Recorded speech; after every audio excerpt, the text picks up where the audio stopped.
오늘 우리가 나누는 창세기 16장의 본문은 하나님의 자녀, 한마디로 아브라함에게 사례와 아브라함에게 주시고자 하는 그 자녀가 나지 않을 때 아브라함과 사례가 어떤 태도를 취했는가, 그래서 그 결과가 무엇인가, 어찌 보면 이 말씀을 통하여서 우리에게 주는 교회란 무엇인가, 또한 우리 지도자로서 때로는 그리스도인으로서 우리는 어떻게 해야 되는가를 오늘 이 말씀을 통해서 우리가 배울 수 있습니다. 그러면 이 말씀을 나누기 앞서서 우리가 한 가지 기억해야 되는 것은 아브라함에게 도대체 자녀라는 이 자녀의 의미는 무엇이냐. 일반적으로 우리가 일반적인 생각으로 자녀는 내 기업과 내 가문을 이어주는, 대를 이어주는 자손이다, 이래 생각하면 이 말씀이 이해가 되지 않습니다. 아브라함에게 자녀라고 하는 것은 가장 특별한 의미가 있습니다. 왜냐? 하나님께서 갈대아인의 우르에서 아브라함을 부르실 때 분명히 약속하셨어요. 어떤 약속이었냐면 창세기 12장 2절부터 3절에 이렇게 약속하셨습니다. 내가 너로 큰 민족을 이루고 내게 복을 주어 내 이름을 창대하게 하리니 너는 복이 될지라. 너를 축복하는 자에게는 내가 복을 내리고 너를 저주하는 자에게는 내가 저주하리니 땅의 모든 족속이 너로 말미암아 복을 얻을 것이라 하신지라. 한마디로 아브라함에게 자녀라고 하는 것은 단지 내 가문을 이을 사람이다, 일반적인 의미가 아니라는 거예요. 어떤 의미가 있습니까? 모든 민족이 복을 받는다라고 하는 하나님의 메시아적 사상이 있는 거예요. 자녀에게는 특별하고 독특한 의미가 있는 겁니다. 오늘날 말하는 그런 자녀의 의미가 아니라는 거예요. 그러면서 이 자녀에 대해서, 땅에 대해서 하나님께서 아브라함에게 두 가지 약속을 이루어 주시겠다라고 보여주셨어요. 우리가 지난주 창세기 15장 나누면서 자녀에 대한 약속을 주셨을 때 하나님께서 보여주신 게 있습니다. 뭘 보여주셨습니까? 하늘에 별을 보여주시면서 이 자녀가 이와 같이 많으리라 했습니다. 믿었습니다. 그와 더불어서 이 가나안 땅을 내가 너에게 주겠다라고 할 때 어떤 언약을 주셨습니까? 횃불 언약을 주셨어요. 쪼갠 고기 사이로 하나님께서 지나가심으로 내가 맹세한다. 이 모든 약속이 이루어짐을 내가 내 이름을 걸고 맹세하노라. 믿었습니다. 그 첫 시작이 자녀예요.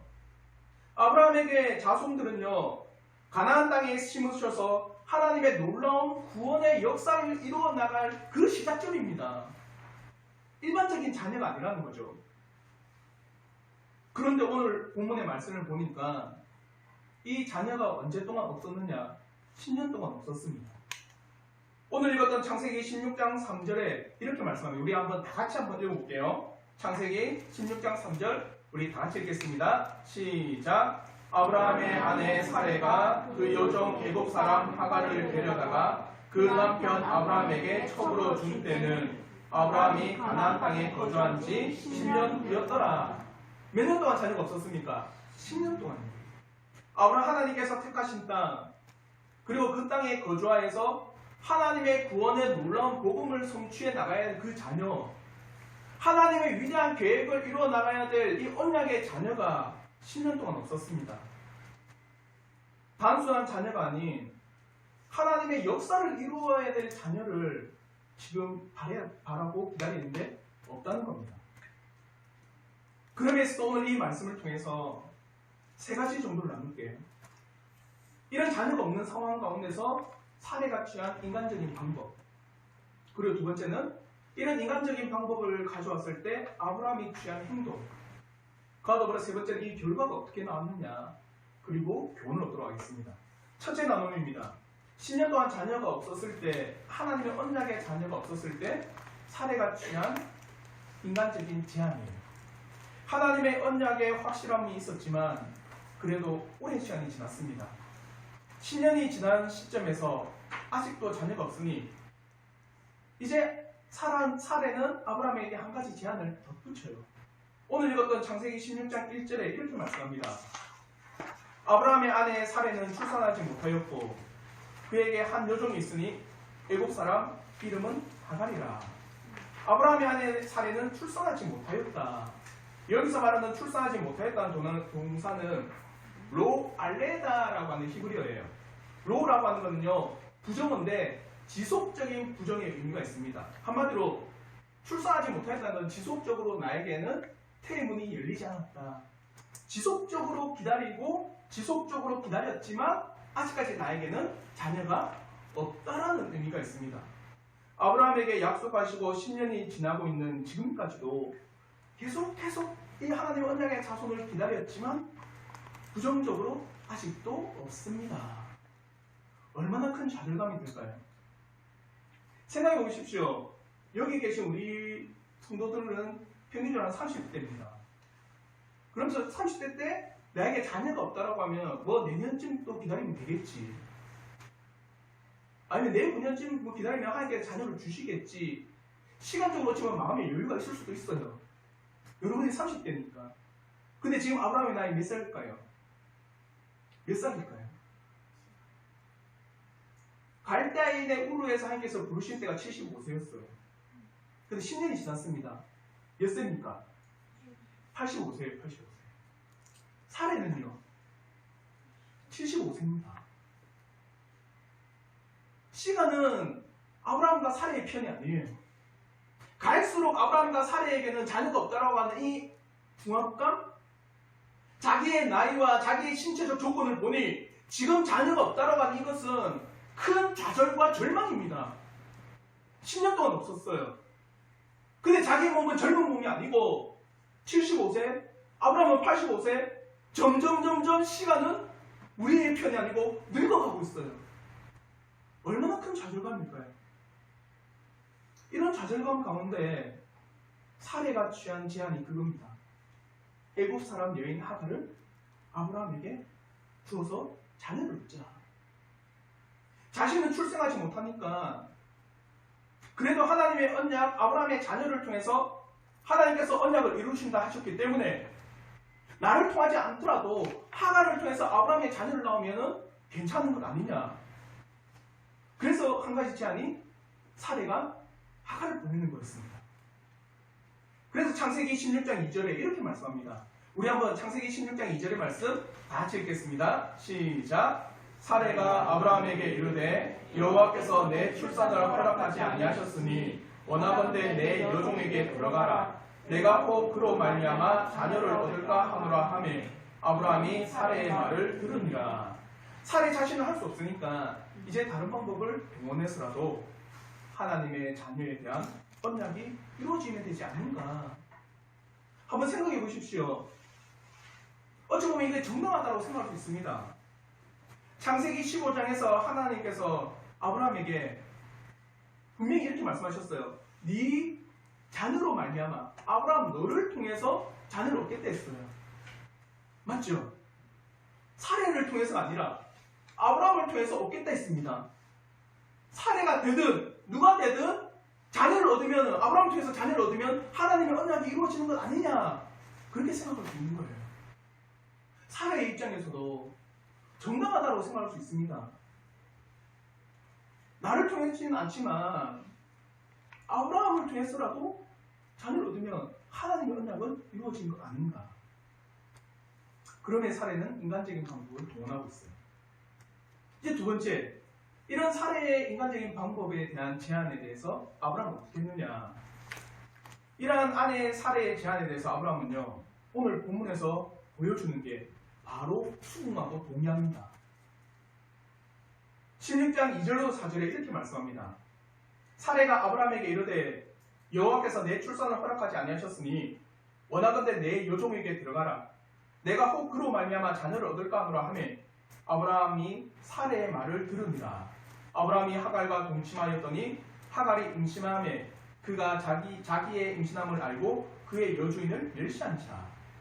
아브라함이 누구의 말을 들었습니까? 사례의 말을 들었어요. 근데 재밌는 게 여기서 들었다라고 하는, 말을 들었다라고 하는 이 히브리어 단어가요, 와이쉬마라는 단어인데 뭐냐면 그 어떠한 반론도 제기하지 않고 전적으로 수긍하고 동조하였다라는 의미가 있어요. 한마디로 사례가 나를 통해서 낳지 않으니까 하갈을 통해서 네 자녀를 놓으면 되지 않느냐라고 할 때 아브라함은요, 전적으로 어떻게 했다는 거예요? 수긍했다는 거예요. 한번 여러분 한번 생각해 보십시오. 누군가가 여러분에게 어떤 제안을 합니다. 근데 그 제안에 대해서 전적으로 수긍하고 전적으로 동의할 때가 언제예요? 언제요? 납득할 때. 아, 이거는 그래 괜찮겠다. 아니면은 감동받을 때. 뭔가 어떤 제안에 대해서 내가 감동을 받았어요. 마음에. 그러면 그에 대해서 어떠한 반론도 제기하지 않고 어떻게 해요? 전적으로 수긍하고 동의합니다. 오늘날 한국을 보십시오. 오늘날 많은 사람들이 젊은 우리 MZ세대들이 뭐라고 합니까? 돈 줄래요 가자. 그러면서 어떤 뭡니까? 반론도 제기하지 않고 행동을 나타내요. 왜요? 그 어떤 행동에 대해서 감명을 받았거나 아니면 그 행동에 대해서 그 맞다, 확실하다, 정확하다. 그래서 그 행동에 대해서 정의를 부여할 때 결코 어떠한 반론도 제기하지 않고 수긍하면서 전적으로 동의를 합니다. 아브라함은요, 살의 이 조건, 내가 아니라면 하갈을 통해서 자녀를 놓으십시오라고 하는 이 제안에 대해서 아브라함은 어떻게 된 거예요? 전적으로 동의하고 수긍한 거예요. 어찌 보면 아브라함조차도요, 사례의 제안은 결코 과한 것도 아니고 그 당시의 시대적 상황에서도 보면 잘못한 것이 아니라고 할 수도 있습니다. 한번 생각해 보십시오. 만약에 우리가 어떠한 일에 대해서 수긍하고 동의하고 일을 하는데 시대의 상황에서 그것이 죄악이다라고 하면요, 할 수 있을까요? 못합니다, 절대요. 근데 아브라함이 생각해 보십시오.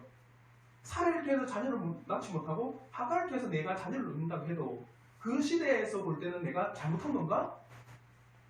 아닙니다. 이 시대는 일부 다처제입니다. 여러분 조선시대만 보십시오. 조선시대 부인이 자녀를 못 놓으면 어떻게 했습니까? 제2의 부인을 들여서 자녀를 놓는 게 시대적 상황에 합당했습니다. 그에 대해서 어떠한 누구도 잘못이요, 죄를 지었습니다, 이것은 범법입니다, 아무도 말하지 않습니다. 잘했다고 합니다. 근데 이 시대는요, 아브라함이 살았던 시대는 4,000년 전입니다. 어땠을까요? 정당하다고 합니다. 아, 이렇게 해도 합당합니다. 아, 이렇게 해도 이것은 잘못이 아니에요. 당연히 이렇게 해야죠. 시대적 상황을 봐도 아브라함은 잘못이 없다고 생각할 수도 있습니다. 사례의 입장에서도 사례도 끝까지 버티고 앉아서 기다리기만 할 수 없다. 거룩한 계시가 실현되기 위해서는 내 자신이라도 적극적으로 나서자. 그래서 하갈이라도 보내서 하나님의 언약의 자손이라도 얻자. 아브라함을 통해서만 나오면 되는 거 아니냐. 사례의 입장에서도, 아브라함의 입장에서도 내가 살고 있는 시대에도 이것은 창피한 것도 죄 짓는 것도 아니고 하나님께서 나를 통해서 자식에게 하겠다고 했지 살해라고 하지 않았으니 참으로 살해의 제안이 맞다. 참으로 자신을 희생해 가면서 낸 제안이고 이 시대에도 걸맞는 알맞는 생각이니 괜찮지 않겠나. 아브라함의 행동은 분명히 시대적으로 그리고 도덕적으로 하자가 없습니다. 하나님의 언약을 이루기 위해서는 이 방법도 괜찮은 방법이고 사례도 적극적으로 이 방법을 이야기하니까 참으로 아브라함 또한 수긍하고 동조를 한 겁니다. 생각해 보십시오. 아브라함이 해야 될 행동은 뭐였을까요? 사례가 그런 제안을 했을 때 나를 통해서 낳지 못하니까 하갈을 통해서라도 자녀를 놓으십시오. 그랬을 때 아브라함의 입장에서 해야 될 행동은 뭘까요? 전적으로 수긍하고 동점에 나가야 될까요? 무엇을 했을까요? 아브라함은요? 뭘 해야 될까요? 아브라함은 지도자입니다. 맞죠? 단순히 한 가정의 지도자가 아닙니다. 집에서 기르고 훈련된 자가 318명, 그러면 적어도 그들의 아내와 자녀가 포함해 2,000명의 대족장이에요. 지도자고 대족장의 수장이고 또요 한 가정을 이끌어 나가는 리더입니다. 그러면 이런 제안에 대해서 리더는요, 지도자는요, 하나님 사례가 이렇게 제안을 한 거에 대해서 내가 어떻게 행동을 취해야 되겠습니까? 사례의 이 제안에 대해서 나는 어떠한 행동으로 나가야 되겠습니까? 이런 제안이 맞습니까? 이런 제안을 내가 행해도 되겠습니까? 물어봐야 돼요. 생각해보십시오. 제가 서론에 자녀는 일반적인 의미가 아니겠어요. 아브라함에게 자녀는요, 특별한 의미가 있어요. 하나님의 언약을 이루는 그 중차대한 일입니다. 근데 이런 중차대한 일을 함에 있어서 하나님 앞에 물어보면 하나님께서 무엇보다 가만히 계실까요? 아브라함을 친구처럼 여겼는데 하나님이 직접적으로 나타내시고 직접적으로 계시하셨던 건데요.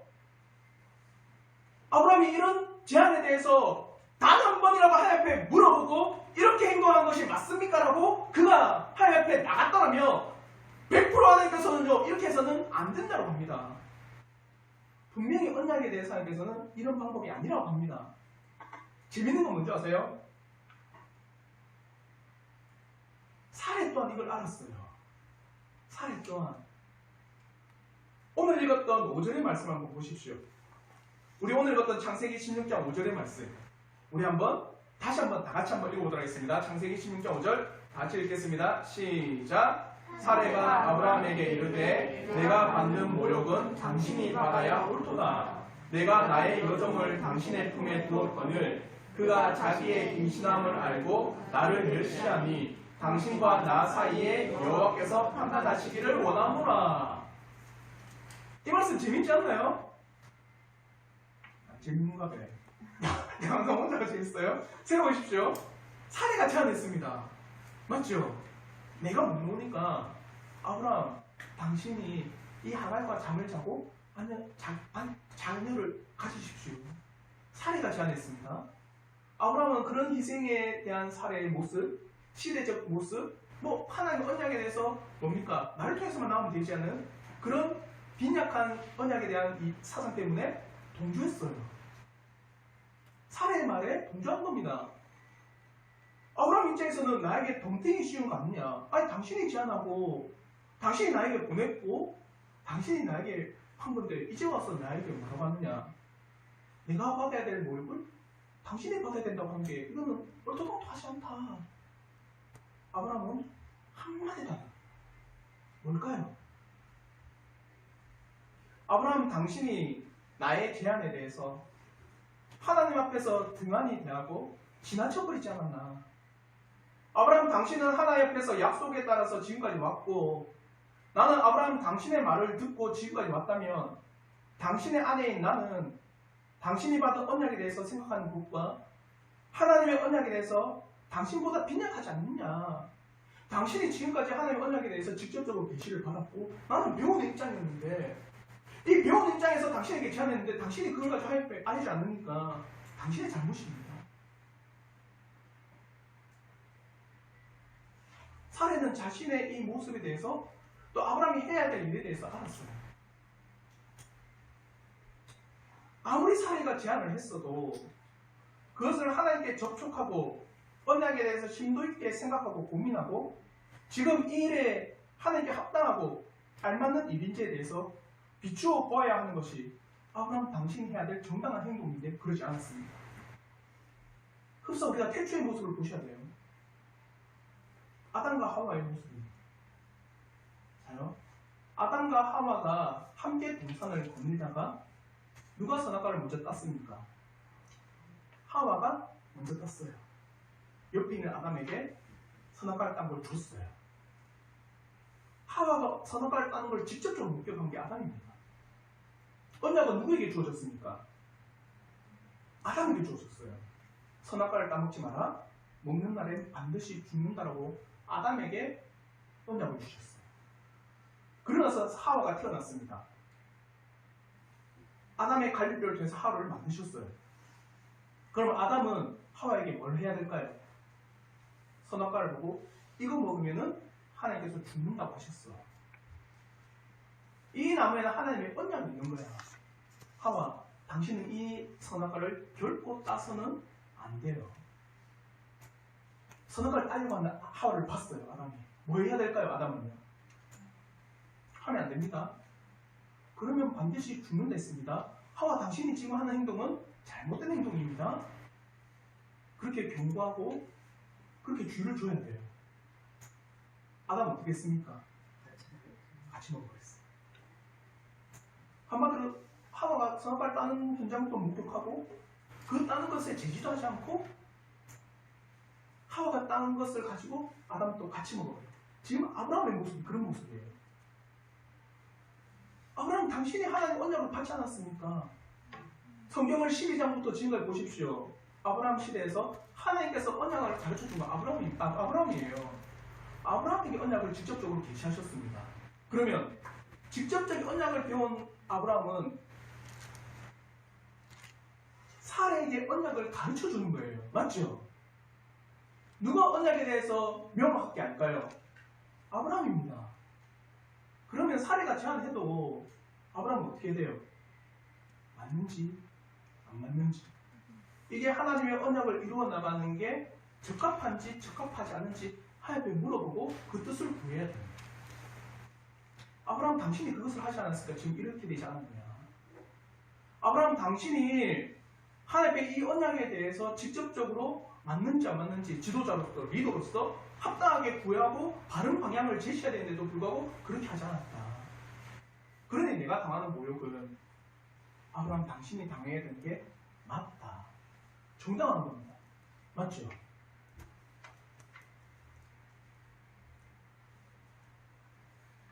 그 결과가 어땠을까요? 마지막 세 번째 나눔입니다.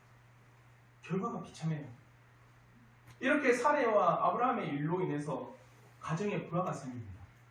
오늘 본문 4절 하반부를 보시면 이렇게 이야기합니다. 창세기 16장 4절 우리 한번 읽어볼게요. 다시 읽겠습니다. 시작. 아브라함이 하갈과 동침하였더니 하갈이 임신함에 그가 자기의 임신함을 알고 그의 여주인을 멸시한지라. 어땠습니까? 하갈이 사레를 멸시해요. 재밌는 건 이 멸시한다라는 이 단어를 갈랄이라는 히브리어를 썼어요. 뭐냐? 갈랄은 가볍게 여긴다는 뜻이 있습니다. 한마디로 사레는 주인이에요. 모든 그 대가족을 안주인으로서 역할을 하는 게 중차대한 일입니다. 맞죠? 근데 이제 하갈이 자기가 아기를 가진 걸 보고는 어떻게 한 겁니까? 사레를 가볍게 보고 있어요. 왜 가볍게 여겼을까? 나중에 자기 자녀가 나오면은 이 모든 족장의 재화나 모든 족장의 사람들은 누구 거예요? 자기 아들 거예요. 옛날에 여러분 사극을 보면 중전, 아시죠? 중전이 누군지? 네, 왕의 아내가 중전이 세자를 못 놓으면 빈이 들어와서, 맞죠? 자녀를 놓고 나중에 그 빈이 왕세자를 놓으면은 위치가 바뀌어버립니다. 나중에 빈이 놓은 그 세자가 왕이 되면 빈은 대왕 대리가 돼요. 위치가 바뀌어버립니다. 하갈 입장에서는 이제 나중에 내 후사를 통해서 이 모든 족장을 대소사를 관리하게 돼 있어요. 그러니 사례를 어떻게 한 겁니까? 가볍게 여긴 거예요. 인간적인 방법을 쓰니까 이런 비참한 결과가 나타났습니다. 사랑하는 성도 여러분, 오늘 본문에서 인간적인 방법을 동원하여 이루어진 결과가 좋지 않습니다. 사레는 사레 나름대로, 아브라함은 아브라함 나름대로 최선이라고, 이러한 인간적인 방법이 최선이라고 여겼지만 결코 좋은 결과를 얻지 못하게 되었습니다. 이 말씀을 통해서 우리가 교훈을 얻고자 합니다. 첫째는요, 인간적인 방법으로 하나님의 약속을 이루어야 한다는 것은 참으로 어리석은 생각입니다. 그리고 인간적인 방법은요, 결국에는 불화를 낳고 큰 다툼이 생기고 안 좋은 방향으로 나아간다는 사실을 꼭 기억하십시오. 그러면은 어떤 사람이 이렇게 질문합니다. 목사님, 저는 직장에 다니는데 직장에 대해서도 내 힘으로, 내 스스로, 내 노력으로 할 수 없습니까? 해야 돼요. 여기서 말하는 제가 서론에 이야기했습니다. 아브라함에게 자녀는 어떤 의미가 있습니까? 하나님의 언약에 특별한 의미가 있어요. 여러분이 다니는 직장은 일반 은총입니다. 맞죠? 특별한 하나님의 일들을 감당함에 있어서 인간적인 방법은 안 된다는 거예요. 예를 들어 드릴게요. 교회를 세운다라는 게 일반적인 걸까요? 교회를 세운다라는 거는 일반적인 직장을 세워나가는 게 아닙니다. 기업을 세워나가는 게 아닙니다. 맞죠? 일반적으로 기업을 세워나가는 거 인간적인 방법으로 자기가 이렇게 하면 되겠지, 저렇게 하면 되겠지, 자기 아이디어와 생각과 뜻을 세워서 해나가면 돼요. 교회는요, 특별한 겁니다. 맞죠? 교회는 하나님의 예수 그리스도의 머리요, 교회는 몸입니다. 특별한 기관이에요. 이런 특별한 하나님의 일들을 함에 있어서 뭐가 없어야 된다는 거예요? 인간적인 방법으로 해서는 안 된다는 겁니다. 이해가 되죠? 이걸 잘 구분하셔야 돼요. 하나님의 일을 함에 있어서 우리는요, 인간적인 방법을 배제하셔야 돼요. 우리가 늘 끊임없이 깊이 생각해야 되는 건요, 하나님의 말씀에서 벗어난 행위는 비록 그것이 인간적으로 볼 때 아무리 선한 의도를 가진 것이 할지라도 반드시 악한 열매를 맺게 되어 있습니다. 아브라함에게 하갈을 통해서 자녀를 얻는다고 하는 것은 시대적 상황에서도 욕할 상황도 아니고 어떠한 사람도 참으로 못된 짓을 했다고 말할 수 없습니다. 그 시대의 상황은 자녀가 없으면 일부 다처제인 상황이기 때문에 누구를 통해서라도 내 후사를 이어나가면 돼요. 그게 정당한 시대의 정신이었습니다. 그러나 그 시대의 정신이 맞다고 해도 하나님의 말씀에 위배되면 맞지가 않는 거예요. 예를 들어 드릴까요? 오늘 많은 그리스도인들이 이렇게 생각합니다. 혼인 전에 자녀를 갖는 거. 오늘 세상 사람들 욕합니까? 아무도 욕 안 해요. 정당하다 합니다. 혼수라고도 이야기해요. 오늘 시대의 정신은 그렇습니다. 그래 하나님의 말씀은 뭐라고 합니까? 아니라고 해요. 오늘 많은 그리스도인들이요, 이에 대해서 별로 심각성을 못 느끼는 경우가 많습니다. 제가 정말 깜짝 놀란 거는 뭐냐? 중직자입니다. 아주 집사님인데 이제 장모가 되셨어요. 결혼하는 그 결혼 앞두고 있는 청년들에게 뭐랬냐면 애 가지라. 중직자 입에서요, 혼수에 가야지 이럽니다. 아무런 거리낌이 없어요. 시대적 상황이 그러니까 여러분 그거 보십시오. 드라마를 보든가 하더라도 옛날과 오늘날 시대적 정신은 많이 달라졌어요. 우리 어머니도 계시지만 어머니 시대에 살아갔을 때는요, 결혼 전에 애를 가지면 수치스럽게 했어요. 근데 이제는 바뀌어버렸어요. 그에 대해서 별로 심각성을 못 느껴요. 그리스도인이 그에 대해서 동조하고 있습니다. 목사님, 시대로도 그거는 욕먹으실 거 아닙니다. 축하해 줄 일입니다. 나라가 지금 인구가 점점 소멸되는데 자녀 한 명 더 놓는 게 축하할 일이고 나라에 뭡니까? 이득이 되는 일을 한 거라고. 시대에서는 그렇게 말하지만 하나님은 그렇게 말하지 않습니다. 늘 그리스도인은 그것을 생각하셔야 돼요. 하나님의 말씀에 정당한가? 하나님의 말씀에 이게 합당한가? 아무리 시대가 그것을 허용하고 시대가 그것에 대해서 정당하다고 외칠지라도 그리스도인은 하나님의 말씀에서 그게 정당합니까? 하나님의 말씀에서 이것이 합당합니까? 하나님의 말씀에서 이게 올바릅니까를 늘 생각하셔야 돼요. 우리 그리스도인은 오직 하나님의 말씀에 순종하고 하나님의 말씀에 먼저 귀를 기울이고 하나님의 말씀의 기준에 따라 행동하며 하나님 말씀에 따라서 비추어 보아야 되는 게 우리 그리스도인입니다. 사람의 말이 아무리 지혜로운 것처럼 보인다 할지라도 하나님의 말씀과 상반되거나 하나님 말씀의 기준에 따라서 벗어난 것이라 한다면 그것은 결코 옳은 것이 아닙니다. 그러므로 사도행전 4장 19절에 이렇게 말씀합니다. 우리 한번 사도행전 4장 19절이라는 말씀 다 같이 한번 읽어보겠습니다. 시작. 베드로와 요한이 대답하여 이르되 하나님 앞에서 너희의 말을 듣는 것이 하나님의 말씀을 듣는 것보다 옳은가 판단하라. 시대의 말을 듣는 것과 하나님의 말씀을 듣는 것, 그 가운데 무엇이 옳은가 판단해보라. 사랑하는 성도 여러분, 우리 그리스도인들에게 정말 위험한 생각이 뭔지 아십니까? 바로 진인사 대천명 같은 생각입니다. 진인사 대천명 뭔지 아세요? 사람으로서는 해야 할 거를 다 해놓고 이제 천명을 기다리자. 그러면 된다고 하지만 결코 우리는 그런 생각을 가지면 안 됩니다. 이거는 신앙상 심각한 착오입니다. 인간적인 생각으로 이것은 내가 마땅히 해야 할 길이다, 이것은 옳다고 생각한다면 그러면 과연 그것이 하나님 앞에 옳은 것인가를 늘 마땅히 생각하십시오. 이것이 교회에 어떻게 들어왔느냐, 정말 무섭습니다. 오늘날 제가 볼 때는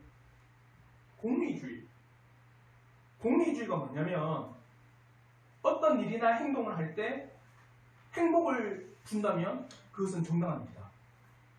그럼 어떤 일을 하거나 어떤 일을 진행해 나갈 때 행복함을 주지 않다면 그것은 그런 일이다. 이렇게 말하는 게 공리주의입니다. 한마디로 뭡니까? 행복한 결과가 나오면은 어떤 일을 하든 그것은 어떻다는 거예요? 정당하다라고 외치는 게 공리주의예요. 이게 왜 교회에 어떻게 들어왔느냐? 이게 어떻게 교회에 뿌리 깊게 내려왔느냐? 한 예를 들어 드릴게요. 전도라고 하는 것은 하나님께서 우리에게 말씀하셨습니다. 맞죠? 복음을 전하라 하셨어요. 그러면 교회에 사람들을 데려러 와야 되겠다. 그러면 사람들이 그냥 오지 않으니까 내가 돈이라도 좀 주어주면, 그래서 돈이라도 몇 주 주어주면 그 사람이 교회에 와서 말씀을 듣지 않겠느냐. 어떻게 해서든지 교회에 하나님의 자녀, 하나님의 영혼들을 채우면 되지 않느냐. 이건 사회에서도 불법 아닙니다. 맞죠? 불법 아니죠. 세상 사람들 보십시오. 배울 때 매주 오면 내가 10만원씩 줄게. 세상 사람 욕합니까? 좋다 하죠. 사회에서도 불법 아닙니다. 하나님께서 우리에게 명령하셨고 전도하라고? 그럼 나는 교회를 채우면 되니까 이런 방법을 써보자. 결과가 좋지 않냐. 하나님 입장에서는, 하나님의 뜻 안에서는요, 과연 이게 올바른 행동을 할 수 있을까요? 공리주의가 이와 같은 거예요. 교회 안에 들어온 것이 바로 지금 아브라함과 사례를 통해서 인간적인 제안과 방법으로 하나님의 언약을 이루어 나가려고 하는 이 사실에 비추어 볼 수 있습니다. 그러므로 사랑하는 성도 여러분, 이런 까닭에 늘 여러분은 마음에 새기셔야 되는 게 뭐냐? 내가 무언가 옳다고 하는 생각들, 내가 무언가 옳다고 하는 일들을 함에 있어서도 한번 멈추십시오. 멈추시고 이게 과연 하나님의 말씀 앞에서 정당한가? 이게 하나님의 말씀 앞에서 바른 것인가를 늘 신앙의 자세로 돌아보십시오. 저는 진정으로 우리 교회에 다니는 모든 성도들이 참으로 우리의 아이디어, 생각, 우리가 고안하는 것들이 이런저런 방법으로 하면 잘 되겠지, 좋은 결과가 있으면 그것으로 참으로 다들 좋아하니까 괜찮은 것이라는 생각을 벗어버리기를 진심으로 바랍니다. 진정 하나님 말씀에서 그 말씀의 본연의 도리 가운데 늘 한 걸음 한 걸음 나가기를 저는 진심으로 바라요. 늦더라도. 여러분, 이 자리 100명 쉽게 채웁니다. 목사님 무슨 말을 하니까 어떻게 이 자리 100명 채워? 좀 전에 말했잖아요. 제가 길 나가서 사비를 틀어가지고 매주 올 때마다 10만원씩 주겠다면 안 올까요? 아무나 옵니다. 쉬워요. 근데 그게 하나의 방법이 아닙니다. 늦더라도 한 걸음 한 걸음 나간다 할지라도 하나님 앞에 정당하게 하나님이 허락하신 방법으로 하나님의 말씀과 도리 가운데서 우리가 진행해 나가기를 진심으로 바랍니다. 사랑하는 성도 여러분, 결코 하나님의 일을 함에 있어서 인간적인 방법은 다 내려놓으십시오. 그리고 어떤 일을 함에 있어서도 하나님 앞에 그 말씀에 늘 비추어가며 돌아보시길 저는 진심으로 바랍니다. 두 번째, 우리는 하나님의 언약을 배우고 가르치며 보존해야 될 의무가 있는 겁니다. 아브라함은 이 가정의 신성한 도덕과 질서를 무너뜨리고 잘못에 대해서 족장으로서 바르게 세워야 할 의무가 있었습니다. 아브라함이 지금 사례가 가지고 온 방법에 대해서 처음부터 태도를 엄정하게 취하고 가정의 질서를 조금이라도 문란하게 하지 못하게 했다면 사례가 멸시당하는 일은 없었을 겁니다. 그리고 훗날 여러분이 잘 알듯이 이스마엘이라고 하는 이 아랍 계열의 민족이 나오고 유대인과 끊임없는 전쟁의 역사의 첫 시작이 이 시작이었어요. 지금 아브라함에게 자기 가정도 있고 자기 부족들에 있어서 그것 자체가 하나님의 나라의 거룩한 길을 담아야 할 그릇으로 존재하고 있습니다. 아브라함의 책임은 진정 한 가정의 책임자, 한 무리의 족장으로서 올바른 언약과 질서와 도덕적 방향을 바르게 세우고 가르쳐야 하는 위치입니다. 그러나 그러지 못할 때 결과가 고통스럽게 다가온다는 거예요. 사랑하는 성도 여러분, 오늘날 이 땅의 교회를 보십시오. 어떻습니까? 칭찬을 듣나요? 우리 스스로도 세상에 나가서 일반 식당에서 밥 먹을 때 기도 잘 안 하잖아요. 잘하나? 왜냐면 요즘에 너무나 그리스도인과 교회가 욕먹고 있으니까. 우리 스스로도 위축이 되어버리고 있어요. 오늘날 교회가 잘 가르치고 보존하지 못한 결과가 무엇입니까? 세상에 고통을 당하고 있는 이 참담한 현실을 보지 않습니까? 사랑하는 성도 여러분, 아브라함은 통치자로서 그 가정을, 부족원들을 올바른 하나님의 진리로 인도해야 될 막중한 의무가 있습니다. 교회가 그 임무를 감당하셔야 돼요. 작게는 여러분의 한 개체가 교회예요. 여러분 한 사람 한 사람이 교회입니다. 왜 교회라고 하느냐? 잘 들으세요. 내가 예수를 믿음으로 말미암아 우리 안에 누가 거하시는지 아세요? 누가 거하십니까? 성령 하나님이 거하세요. 성전은 누가 거하는 곳입니까? 하나님이 거하시는 이름으로 성전이라고 합니다. 그래서 신약에서 말합니까? 우리가 성전이요 이랍니다. 왜요? 내 안에 성령께서 계시기 때문에. 내 안에 성령께서 계시기 때문에 내가 성전이라고 합니다. 각각이 교회예요. 그럼 여러분이 각각의 교회의 객체로서 이 땅에 뭘 해야 됩니까? 하나님의 올바른 진리와 하나님의 말씀과 하나님의 올바른 참다운 그 도리를 여러분이 온전히 보존하고 여러분이 온전히 그것을 전하고 여러분이 온전히 그것을 세워나가야 될 막중한 의무가 있는 거예요. 교회가 그렇고. 근데 그걸 하지 못하니까 어떻게 된 겁니까? 수많은 질타가 있는 겁니다. 그러므로 마태복음 28장 20절에 주님이 승천하시기 전에 이렇게 말씀하세요. 마태복음 28장 20절의 말씀 우리 마지막 한번 다 같이 한번 읽어보겠습니다. 시작. 내가 너희에게 분부한 모든 것을 가르쳐 지키게 하라. 볼지어다 내가 세상 끝날까지 너희와 항상 함께 있으리라 하시니라. 자, 주님이 명령하셨습니다. 뭘 명령하셨어요? 내가 너희에게 분부한 모든 것을 어떻게 하라고요? 가르쳐 지키게 하셨어요.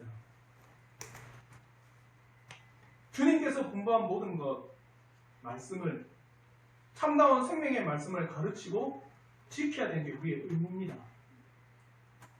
이러한 일을 진행할 때 주님께서는 세상 끝날까지 항상 함께 있겠다라고 우리에게 말씀하시는 거예요. 이게 교회가 해야 할 일입니다. 오늘 많은 사람들이 이렇게 이야기해요. 교회는 시대에 앞서서 나가야 됩니다. 시대를 더욱더 기술적으로 또 교회가 더욱더 한 걸음 더 앞서 나가서 시대를 선도해 나가야 됩니다. 이렇게 이야기를 해요. 근데 우리의 믿음의 선조들, 특히 충교도들과 종교개혁자들은요, 뭐라고 하냐 하세요? 교회를요? 이렇게 이야기합니다. 교회는 다시 오실 예수 그리스도를 예비하는 곳이다. 예수께서 가르치신 진리 가운데 성도들에게 하나님의 참된 진리를 가르치고 보존하고 선포하는 것이 교회이다. 확실히 차이가 나죠. 저는 우리 교회가 그러길 원합니다. 여러분들의 자녀들에게 그리고 여러분의 가정에서 그리고 우리 교회에서 늘 가르쳐져야 하는 것이 하나님의 말씀과 언약이 되기를 저는 진심으로 바랍니다. 그래서 많은 사람들이 볼 때 참으로 시대에 좀 뒤처지지 않았습니까? 저는 그런 말들을 들어도 감사할 것 같아요. 우리 교회가 하나님의 언약과 말씀만을 보존하고 지킬 수 있다면 이것이 변화하는 세상 가운데 결코 흔들리지 않는 참다운 신앙과 진리 가운데 설 수 있는 길입니다. 자요, 제가 한 번은 우리 성도들에게 한 번씩 만난 성도들에게 이런 이야기를 좀 합니다. 뭐냐면 저 자녀들, 우리 서 한 살이잖아요. 만약에 20년 후에 저들이 살아가야 될 세상은 어떨까? 오늘날보다 더 참담할 겁니다. 저들이 살아가는 시대에서는요, 동성애가 합법이 될 거예요. 그러면 끊임없이 교회는요, 동성애 반대, 안 돼! 피켓 들고 데모하는 게 맞을까요? 저 자녀들에게 뭘 해야 될까요? 그런 대모하는 거? 무엇이 진리이고 무엇이 하나님의 말씀인지를 바르게 교육해야 됩니다. 그 바르게 교육하고 성장하여 나갈 때 세상은 동성애가 옳다고 하지만 저들은 어떻게 합니까? 아닙니다. 하나님의 말씀에 어긋난 길입니다라고 외칠 수 있는 거예요. 교회가 해야 될 일은요, 하나님의 진리와 말씀을 가르치고 보존하며 그것을 자자손손 전하는 일입니다. 뭔가 교회가 끊임없이 특별한 일을 하겠다, 뭔가 세상의 법에 맞서서 교회가 힘써 데모하듯이 대항해 나가겠다? 아니요. 저들 자녀들에게 올바른 하나님의 말씀을 가르치고 하나님의 올바른 진리를 저들에게 심어주고, 그래서 저들이 스스로 살아가면서 이것은 하나님의 말씀의 법에 위배된다는 것을 끊임없이 교육을 해야 되는 게 교회입니다. 교회의 존재의 이유는 하나님의 말씀의 진리를 보존하고 하나님의 진리의 말씀을 가르치고 하나님의 진리의 말씀 선포하기 위해서 세워집니다. 저는 우리 교회가 그렇게 나가기를 저는 진심으로 바랍니다. 이런 은혜가 정말 주님이 오실 때까지 우리 교회를 통해서 늘 전하여 주기를 진심으로 바랍니다. 말씀을 맺겠습니다. 오늘 10년이 지났지만 하나님의 언약의 자녀를 낳지 못하는 아브라함과 사례의 행동을 통해서 말씀을 나누었습니다. 그러면 아브라함에게 있어서 자녀는 단순히 기업을 잇는 수준이 아닙니다. 하나님의 언약의 백성으로서의 시작이요, 그리고 그 자녀를 통해서 모든 민족의 복을 받는 구원의 놀라운 언약의 자녀라고 하는 특별한 의미가 있습니다.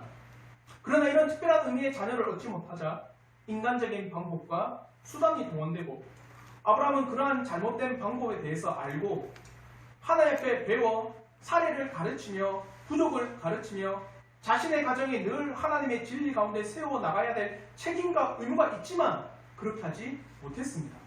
결과가 어땠습니까? 인간적인 방법으로 자녀를 가졌지만 결과는 비참합니다. 사례는 여주인 취급도 받지 못합니다.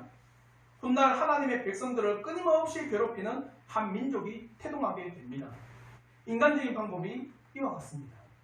사랑하는 성도 여러분, 우리가 늘 끊임없이 깊이 생각해야 되는 것은 하나님의 말씀에서 벗어난 행위는 비록 그것이 인간적으로 볼 때 아무리 선한 의도를 가진다 할지라도 반드시 악한 열매를 맺는다는 사실이요. 그러므로 우리는 하나님 앞에 어떠한 일을 하기에 앞서서 과연 하나님의 말씀에 알맞는 일인가? 과연 이 방법이 정당한 방법인가? 하나님 말씀 가운데서 인정되어지기를 늘 주의하여 살펴보시기를 바랍니다. 그래서 우리 교회를 하나님의 진리와 말씀으로 보존하기를 바랍니다. 우리 가정을 하나님의 말씀과 진리로 잘 세워나가기를 진심으로 바랍니다. 우리 자녀들을 하나님의 말씀과 진리로 가르치고 교육하고 보존해야 할 의무가 있음을 알고 더욱더 이 일에 열심을 다하시는 우리 모든 성도들 되길 주님의 이름으로 축원합니다. 기도하겠습니다.